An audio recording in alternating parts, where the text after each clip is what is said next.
एक बार लोहे की दुकान में अपने पिता के साथ काम कर रहे एक बालक ने अचानक ही अपने पिता से पूछा, पिताजी, इस दुनिया में मनुष्य की क्या कीमत होती है। पिता एक छोटे से बच्चे से ऐसा गंभीर सवाल सुनकर हैरान रह गए, लेकिन फिर बोले, बेटे, एक मनुष्य की कीमत आंकना बहुत मुश्किल है, वो तो अनमोल है।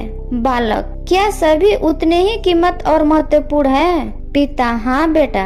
बालक कुछ समझा नहीं। उसने फिर सवाल किया, तो फिर इस दुनिया में कोई गरीब तो कोई अमीर क्यों है? किसी का कम आदर तो किसी का ज्यादा क्यों किया जाता है? सवाल सुनकर पिता कुछ देर तक शांत रहे और फिर बालक से भंडार कक्ष में पड़ी एक लोहे की छड़ लाने को कहा।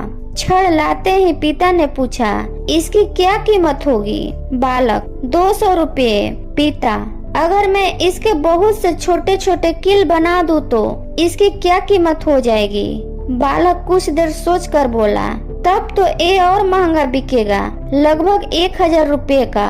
पिता, अगर मैं इस लोहे से घड़ी के बहुत सारे स्प्रिंग बना दूं तो?